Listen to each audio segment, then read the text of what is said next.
Hello students, चलिए हम start करते हैं आज एक नया चैप्टर जिसका नाम है पार्टनरशिप ऑर्गेनाइजेशन। चैप्टर नंबर 6 है ये आपकी बुक में। तो इसके पहले हमने दो फॉर्म्स पढ़ लिए हैं। सबसे पहले हमने पढ़ा था सोल ट्रेड, सेकंड हमने पढ़ा था जॉइंट हिंदू फैमिली बिजनेस। आज हम third form of business organisation पढ़ने वाले हैं, पार्टनरशिप ऑर्गेनाइजेशन, या फिर इसे पार्टनरशिप बिजनेस भी बोला जाता है। तो हम देखते हैं मीनिंग ऑफ partnership.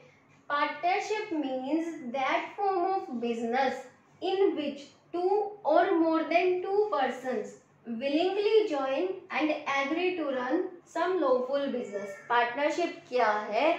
जहाँ पर कम से कम दो या फिर दो से ज्यादा persons willingly अपनी इच्छा से ज्वाइन कर रहे हैं किसी बिजनेस को, किसी बिजनेस में, या फिर एग्री कर रहे हैं किसी बिजनेस को चलाने में। सिंपली अगर हम डिफाइन करें पार्टनरशिप बिजनेस को, तो पार्टनरशिप बिजनेस क्या है? जहां पर दो या दो से ज्यादा पर्सन्स मिल करके किसी बिजनेस को रन करते हैं, और वो जो बिजनेस है वो क्या होना चाहिए? लॉफुल बिजनेस होना चाहिए, लीगल बिजनेस होना चाहिए, इलीगल बिजनेस नहीं होना चाहिए। और जो पार्टनर्स या फिर जो पर्सन्स मिल करके बिजनेस को रन कर रहे हैं उनमें क्या होना चाहिए? एग्रीमेंट होना चाहिए, यानी कि सभी पार्टनर्स क्या होने चाहिए? एग्री होने चाहिए। अब देखिए, ऐसा बिजनेस स्टार्ट करने से पहले मान लीजिए कि चार पर्सन्स मिलकर के एक बिजनेस को स्टार्ट कर रहे हैं, तो कैपिटल कौन इन्वेस्ट करेगा बिजनेस में, पार्टनरशिप बिजनेस में? वो चारों पर्सन्स, यानी कि जितने पार्टनर्स उतने ही लोग कैपिटल क्या करेंगे? इन्वेस्ट करेंगे बिजनेस में। और दूसरा कि मैनेजमेंट कौन करेगा? अब देखिए, चार पार्टनर्स हैं, ए, बी, सी और डी। इन चारों ने डिसाइड किया कि ये मिलकर क्या करेंगे? बिजनेस को स्टार्ट करेंगे, कि ये जॉइंटली बिजनेस को स्टार्ट करेंगे। तो उस बिजनेस में सोचिए, इसके जो बिजनेस का नाम है वो रखा गया XYZ पार्टनरशिप। तो ये जो चारों मेंबर्स है, चारों पर्सन्स है, ये इस बिजनेस में पैसा लगाएंगे। और मैनेजमेंट कौन करेगा इस बिजनेस का? ये चारों मिल करके। हम नहीं कह सकते कि मैनेजमेंट के टाइम पर ये और ये दोनों डिसीजन लेंगे और ये दोनों डिसीजन नहीं लेंगे। जी नहीं, कोई भी डिसीजन लेना है या बिजनेस को चलाने के बारे में कुछ भी अगर इम्पोर्टेंट डिसीजन है, इंफॉर्मेशन है, तो वो इन चारों में इक्वली डिस्ट्रीब्यूट होगी। चारों इक्वली डिसीजन लेंगे और इंफॉर्मेशन भी चारों को इक्वली मिलेगा। चारों बिजनेस के क्या कहलाएंगे? ऑनर्स भी हैं और मैनेजर्स भी कहलाएंगे। ठीक है। और जो प्रॉफिट कमाया इस बिजनेस ने वो इन चारों में बटेगा। हम ऐसा नहीं होगा कि इन तीनों में प्रॉफिट बांटा, इसमें नहीं बांटा, नहीं। जितना भी प्रॉफिट, जितने भी प्रॉफिट्स हुए हैं वो इन चारों मेंबर्स में डिस्ट्रीब्यूट किए जाएंगे। क्लियर? प्रॉफिट्स एंड लॉस को शेयर करेंगे, और ये सभी मिलकर के पैसा लगाएंगे बिजनेस में, और सभी मिलकर के बिजनेस को मैनेज करेंगे। तो ये क्या कहलाता है? पार्टनरशिप बिजनेस कहलाता है, जहां पर दो, कम से कम दो या फिर दो से ज्यादा मेंबर्स भी हो सकते हैं, मिल करके बिजनेस को रन कर रहे हैं, चला रहे हैं, उस बिजनेस में पैसा लगा रहे हैं, बिजनेस का मैनेजमेंट कर रहे हैं, और बिजनेस के प्रॉफिट्स एंड लॉसेस को शेयर कर रहे हैं, और जो रिस्क होगा बिजनेस का वो भी इन चारों का होगा। क्लियर? अब हम देखते हैं कैरेक्टरिस्टिक्स ऑफ पार्टनरशिप, या फिर फीचर्स ऑफ पार्टनरशिप, या फिर पार्टनरशिप की क्या विशेषताएं हैं। ठीक है, तो यहाँ पर जो कैरेक्टरिस्टिक्स है पार्टनरशिप के, वो दो पार्ट्स में बांटे गए। एक तो स्टैच्यूटरी कैरेक्टरिस्टिक्स और दूसरा जनरल कैरेक्टरिस्टिक्स। जो स्टैच्यूटरी कैरेक्टरिस्टिक्स है वो इंडियन पार्टनरशिप एक्ट के अकॉर्डिंग डिफाइन किए गए हैं, यानी कि किसी भी पार्टनरशिप बिजनेस में इन फीचर्स का होना क्या है? कंपल्सरी है। और इन फीचर्स का मतलब ये फीचर्स पाए जाते हैं, लेकिन एक तरह से बिल्कुल कंपल्शन नहीं है कि ये फीचर्स होने ही चाहिए, लेकिन ये जो कंपल्सरी फीचर्स स्टैच्यूटरी कैरेक्टरिस्टिक्स बताए हैं, इनका होना कंपल्सरी है किसी भी पार्टनरशिप बिजनेस में। तो फर्स्ट वन हम देखते हैं, मोर देन वन पर्सन। कोई भी बिजनेस पार्टनरशिप बिजनेस कब बनेगा? जब उसका ओनर एक से ज्यादा पर्सन होंगे। अगर एक ओनर है तो वो बिजनेस कैसा हो जाएगा? सोल ट्रेड हो जाएगा। और अगर एक से ज्यादा ओनर्स है तो क्या हो जाएगा? वो पार्टनरशिप बिजनेस हो जाएगा। तो कंडीशन क्या है कि जो ऑनर्स है या जो मेंबर्स है, जो पार्टनर्स है, वो एक से ज्यादा होने चाहिए, यानी कि बिजनेस को चलाने वाले जो पर्सन है वो मोर देन वन होने चाहिए। Second one is existence of business, की जो मेंबर, जो पार्टनर्स काम कर रहे हैं उसके लिए किसका होना जरूरी है, किसी बिजनेस का एग्जिस्ट करना जरूरी है। यानी कि अभी ये जो पार्टनर्स हैं ABCD, ये चारों मिलकर के काम कर रहे हैं। अब सोचिए, मैं एक एग्जांपल देती हूँ कि ये जो चारों पार्टनर्स हैं इन्होंने मिलकर के कोई प्रॉपर्टी खरीदी, इन्होंने मिलकर के कोई प्रॉपर्टी खरीदी और थोड़े टाइम बाद, 1 महीने बाद इस प्रॉपर्टी को क्या कर दिया, सेल कर दिया। तो आप बताइए क्या इसे पार्टनरशिप बोला जाएगा? नहीं, इंडियन पार्टनरशिप एक्ट के अकॉर्डिंग ये पार्टनरशिप नहीं कहलाएगा, क्योंकि पार्टनरशिप क्या है, जहां पर पार्टनर्स किसी बिजनेस को रन करने के लिए पार्टनरशिप में एंटर हुए हैं और कॉन्टिन्यूसली उस बिजनेस को रन किया जाए, ये कंडीशंस होती हैं। तो ये कंडीशंस बिजनेस में भी होती है, कॉन्टिन्यूसली प्रॉफिट अर्न करने के लिए काम कर रहे हैं।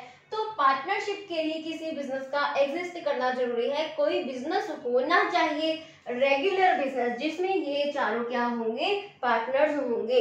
अदरवाइज किसी ऐसी एक्टिविटी में ये पार्टनर्स बन जाए जो एक बार परफॉर्म की और उसके बाद दोबारा परफॉर्म नहीं की गई, जैसे कि प्रॉपर्टी खरीदी और 1 महीने बाद उस प्रॉपर्टी को सेल कर दिया, तो ये चारों जो है ये पार्टनरशिप बिजनेस में नहीं कहलाएंगे, या फिर पार्टनरशिप बिजनेस के पार्टनर्स ये चारों नहीं कहलाएंगे। पार्टनरशिप बिजनेस कभी कहलाएगा जब बिजनेस का एग्जिस्टेंस होगा, यानी कि कोई बिजनेस होना चाहिए जिसमें वो चारों मिलकर के काम कर रहे हैं। Third one is contractual relationship, की जो पार्टनर्स हैं उनमें रिलेशन कैसा होना चाहिए, कॉन्ट्रेक्चुअल रिलेशन होना चाहिए। मतलब जब ये बिजनेस इस्टेब्लिश कर रहे हैं तो ये चारों पार्टनरशिप में एंटर हो रहे हैं, तो उस टाइम पर इन चारों में क्या होना चाहिए, एक कॉन्ट्रैक्ट होना चाहिए। कॉन्ट्रैक्ट मतलब पहले से ही एग्रीमेंट होना चाहिए, या फिर कॉन्ट्रैक्ट को बिल्कुल सीधी भाषा में आप रिटन एग्रीमेंट बोल सकते हो।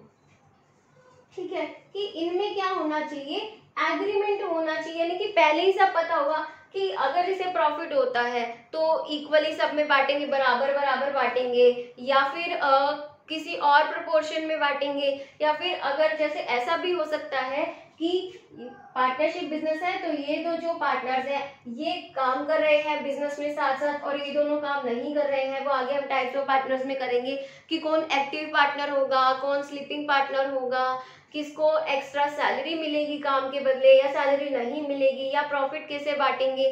तो ये सब चीजें पहले ही क्या होनी चाहिए, एग्रीड होनी चाहिए पहले ही, यानी कि कॉन्ट्रैक्ट हो जाना चाहिए जिसमें ये सब चीजें डिफाइन की जाएंगी, ताकि बाद में इन पार्टनर्स में किसी तरह के कोई कॉन्फ्लिक्ट्स ना हो। अभी अगर जैसे कि ये एग्री कर लिया पार्टनरशिप में एंटर करते हुए कि ए और डी रेगुलर बिजनेस में काम भी करेंगे साथ साथ, लेकिन बी और सी बिजनेस में काम नहीं करेंगे, तो ऐसे में अगर ये एग्रीमेंट नहीं किया गया कि ए और डी को सैलरी देंगे क्या नहीं देंगे, तो बाद में ए और डी सैलरी की डिमांड नहीं कर सकते। अगर इस तरह का कोई एग्रीमेंट नहीं हो तो ए और डी और बी और सी में क्या हो सकते हैं, कन्फ्लिक्ट हो सकते हैं कि हमें सैलरी दो, क्योंकि एग्रीमेंट तो कुछ हुआ ही नहीं था। तो जो भी कुछ बिजनेस में होगा उस सब के रिलेटेड क्या होना चाहिए, कॉन्ट्रैक्ट होना चाहिए, एक एग्रीमेंट होना चाहिए। Fourth one is profit motive and sharing of profit, कि जो पार्टनर्स काम कर रहे हैं उनका मोटिव क्या होना चाहिए, प्रॉफिट अर्न करना। अगर उनका मोटिव प्रॉफिट अर्न करना नहीं है तो इंडियन पार्टनरशिप एक्ट के अकॉर्डिंग वो पार्टनरशिप बिजनेस नहीं कहलाएगा, और जो प्रॉफिट इन्होंने अर्न किया वो क्या होना चाहिए, सब में बंटना चाहिए, सभी पार्टनर्स में, जितने भी पार्टनर्स हैं उन सब में ये प्रॉफिट क्या होना चाहिए, डिस्ट्रीब्यूट होना चाहिए।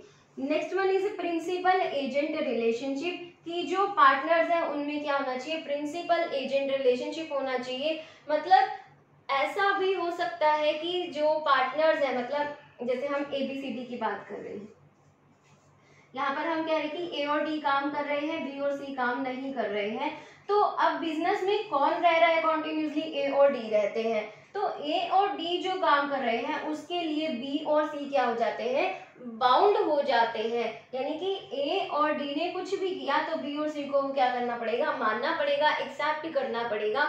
यानी कि ये जो इन्फॉर्मेशन, सबसे पहले तो इन्फॉर्मेशन सबके पास इक्वली होनी चाहिए, और जो एक पार्टनर काम कर रहा है वो उसमें सभी पार्टनर्स क्या होंगे, बाउंड होंगे। अब जैसे कि ए ने किसी से पैसे लिए थे पार्टनरशिप बिजनेस के नाम पर। अब ये चारों पार्टनर्स हैं और ए ने क्या किया था, पैसे लिए थे, 1,00,000 रुपए किसी से उधारे ले लिए। सोचिए ये है मिस्टर एक्स, इसने ए ने मिस्टर एक्स से 1,00,000 रुपए उधार ले लिए, किसके नाम पे, अपने बिजनेस के नाम पे। और जब ये मिस्टर एक्स आया 2 महीने बाद या 3 महीने बाद कि मेरे 1,00,000 रुपए आप मुझे लौटा दो, तो वहां पर बी और सी और डी ये तीनों मना नहीं कर सकते कि हम तीनों तुझे 1,00,000 नहीं देंगे, क्योंकि ए ने जो भी काम किया उसके लिए ये तीनों क्या है, बाउंड है, मतलब बंधन में है। जो इसने किया उसका भुगतान इन तीनों को भी साथ में ही करना पड़ेगा। तो हमने 5 कैरेक्टरिस्टिक्स को स्टडी किया। मोर देन 1 पर्सन की पार्टनरशिप बिजनेस में, एक से ज्यादा पर्सन होना चाहिए। एग्जिस्टेंस ऑफ बिजनेस, कोई बिजनेस एग्जिस्ट करता हो जिसमें ये लोग काम कर रहे हैं। कॉन्ट्रेक्चुअल रिलेशनशिप यानी कि एग्रीमेंट होना चाहिए सभी पार्टनर्स में। प्रॉफिट मोटिव, किस लिए काम कर रहे हैं, प्रॉफिट कमाने के लिए, और प्रॉफिट को शेयर भी करना है। प्रिंसिपल एजेंट रिलेशनशिप है सभी पार्टनर्स में। उसके बाद है जनरल कैरेक्टरिस्टिक्स। सबसे पहले बताया अनलिमिटेड लायबिलिटी। अब ये जो अनलिमिटेड लायबिलिटी वाला टॉपिक है ना, हम 2-3 बार डिस्कस कर चुके हैं, तो आपको बिल्कुल क्लियर होना चाहिए। अब देखिए मैंने यहाँ पर एग्जांपल दिया था कि ए ने मिस्टर एक्स से 1,00,000 रुपीज यानी कि उधार लिए थे। तो अब ये जो 1,00,000 रुपए इसने उधार लिए थे, और जब ये मिस्टर एक्स 2-3 महीने बाद बिजनेस में गया कि मुझे मेरे 1,00,000 रुपए वापस कर दो, तो बिजनेस में जो पैसे पड़े थे वो थे 50,000। अब 50,000 तो उठा करके इसको दे दिए एक्स को कि जा भाई तू ले जा। अब बाकी के 50,000, एक्स बोला कि नहीं मुझे तो मेरे बाकी के 50,000 भी दो। तो बाकी के जो 50,000 रह गए जो बिजनेस में नहीं है, वो ये चारों पार्टनर्स मिल करके इसके पैसे चुकाएंगे। भले ही उसमें इन चारों पार्टनर्स के पर्सनल प्रॉपर्टी को भी सेल करना पड़े, वो इन पार्टनर्स का मैटर है। यहाँ पर मैटर क्या है कि लायबिलिटी जो है पार्टनर्स की वो कैसी है, अनलिमिटेड है। अगर बिजनेस में पैसा नहीं है और हमें उधार चुकाना है या कर्ज चुकाना है बिजनेस का, तो इन पार्टनर्स को अपने खुद से अपनी पर्सनल प्रॉपर्टी से भी पैसा देना पड़ सकता है।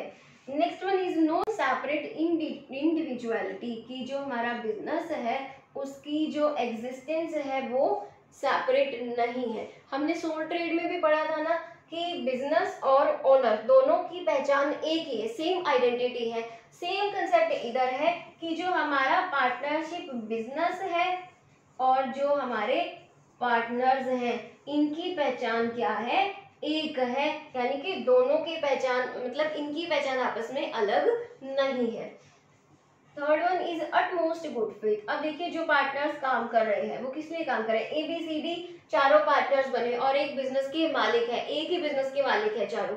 तो क्यों चारों एक ही बिजनेस के मालिक बने, क्योंकि यहाँ पर एक पार्टनरशिप का फीचर विशेषता ये भी पाई जाती है अटमोस्ट गुड फेथ, यानी कि जो पार्टनर्स हैं वो एक दूसरे को मतलब बराबर समझे। कोई इंफॉर्मेशन अगर डी के पास है तो उसका फर्ज बनता है कि वो तीनों को इक्वली इस इंफॉर्मेशन को दे। या फिर अगर सोचिए इन चारों की मीटिंग होनी है और उस दिन जो सी है वो उस मीटिंग को अटेंड नहीं कर पाता, तो या तो मीटिंग कैंसिल कर दी जाए, या फिर अगर मीटिंग रखी है और सक्सेसफुली मीटिंग को किया भी है तो ए बी डी के बीच में जो भी इंफॉर्मेशन है बाद में सी को बताई जाए। यानी कि जितने भी इंफॉर्मेशन है बिजनेस की वो सभी पार्टनर्स को इक्वली पता होनी चाहिए। कोई भी पार्टनर ऐसा नहीं होना चाहिए जिसे बिजनेस के बारे में कोई भी इंफॉर्मेशन ना पता हो। यानी कि सभी पार्टनर जो काम कर रहे हैं म्यूचुअल ट्रस्ट पर काम कर रहे हैं, आपस में विश्वास है तभी वो काम कर रहे हैं, अदरवाइज इन सब में कन्फ्लिक्ट हो जाएंगे और पार्टनरशिप का कोई भी एग्जिस्टेंस नहीं रहेगा। Fourth one is restriction on transfer of interest. Restriction है किस पर, ट्रांसफर ऑफ इंटरेस्ट। अब देखिए ABCD ये चारों पार्टनर्स हैं और C जो है वो ये कह रहा है कि मैं इस पार्टनरशिप को छोड़ना चाहता हूँ और मेरे बिहाफ पर मेरा फ्रेंड है मिस्टर E ये पार्टनरशिप बिजनेस ज्वाइन करेगा। तो क्या ऐसा पॉसिबल है, जी नहीं, ऐसा पॉसिबल नहीं है तब तक जब तक A, B और D ये तीनों एग्री नहीं हो जाते। क्लियर। C अब बोल रहा है, मतलब सबसे पहली बात जो ये कहना चाह रहा है वो ये कि सी बिना पूछे अपने बिहाफ पर ई को पार्टनर नहीं बना सकता। सी अगर बोले कि मैं चला जाऊंगा, मेरे बिहाफ पर ई काम करने लग जाएगा, वो मन ही मन सोच रहा है और इसे अप्लाई नहीं कर सकता इंडियन पार्टनरशिप एक्ट के अकॉर्डिंग। और अगर सी ऐसा करना चाहता है तो तभी कर सकता है जब ए, बी और डी क्या होंगे, एग्री होंगे। मान लीजिए ए और बी एग्री हो गए लेकिन डी एग्री नहीं हुआ, क्योंकि पर्सनली डी और ई की बनती नहीं है, किसी भी रीजन से डी एग्री अगर नहीं होता है तो ये जो सी करना चाहता है ये पॉसिबल नहीं हो पाएगा। कब पॉसिबल होगा, जब ये बाकी तीनों यानी कि जो रिमेनिंग पार्टनर्स हैं वो भी क्या हो जाएंगे, एग्री हो जाएंगे। Restriction on transfer of interest, अपना इंटरेस्ट किसी को ट्रांसफर नहीं कर सकते without permission of other partners. Clear, easy था कंसेप्ट। पार्टनरशिप का मीनिंग आपने पढ़ा। पार्टनरशिप बिजनेस क्या है, जहां पर दो या दो से ज्यादा लोग मिलकर के बिजनेस को चला रहे हैं, बिजनेस के प्रॉफिट शेयर कर रहे हैं, बिजनेस में पैसा लगा रहे हैं और बिजनेस को मैनेज कर रहे हैं। अब इसके हमने फीचर्स पढ़े, मोर देन वन पर्सन, एक से ज्यादा पर्सन होने चाहिए, कोई बिजनेस होना चाहिए जिसमें ये लोग पार्टनर्स हैं, कॉन्ट्रेक्चुअल रिलेशनशिप होना चाहिए इन सब में, यानी कि एग्रीमेंट होना चाहिए, सब कुछ प्री डिसाइडेड होना चाहिए, पहले से ही डिसाइड होना चाहिए, ऐसा करेंगे फ्यूचर में ये सिचुएशन अराइज होती है तो ये करेंगे, पार्टनर से रिलेटेड। और profit motive and sharing of profit, profit कमाना इनका उद्देश्य होना चाहिए और प्रॉफिट को शेयर करना इनका उद्देश्य होना चाहिए। प्रिंसिपल एजेंट रिलेशनशिप, जितने भी पार्टनर्स हैं उन सब में प्रिंसिपल एजेंट का रिलेशन होना चाहिए। अनलिमिटेड लाइबिलिटी, पार्टनर्स की लाइबिलिटी कैसी होगी, अनलिमिटेड होगी। नो सेपरेट इंडिविजुअलिटी, पार्टनर्स और पार्टनरशिप बिजनेस दोनों की एक ही पहचान है, अलग पहचान नहीं है। अटमोस्ट गुड फेथ, कि जो पार्टनर्स काम कर रहे हैं वो किसके बेसिस पर काम कर रहे हैं, म्यूचुअल ट्रस्ट के बेसिस पर काम कर रहे हैं, कि सभी पार्टनर्स का आपस में क्या है, अच्छा विश्वास है और सभी इंफॉर्मेशन। अब देखिए सी ने मीटिंग अटेंड नहीं की तो उसे विश्वास है कि ए और बी और डी जो भी इंफॉर्मेशन डिस्कस करेंगे वो मुझे बता देंगे, तो म्यूचुअल ट्रस्ट है तभी पार्टनरशिप चल रही है। Restriction on transfer of interest, अपने इंटरेस्ट को ट्रांसफर नहीं कर सकते तब तक जब तक रिमेनिंग पार्टनर्स एग्री नहीं हो जाते। नेक्स्ट वीडियो लेक्चर में हम पढ़ेंगे marriage and D marriage of partnership और आई होप आपको ये टॉपिक बिल्कुल अच्छे से समझ में आया होगा। तो बने रहिए हमारे चैनल के साथ, स्टडी करते रहिए। Thank you.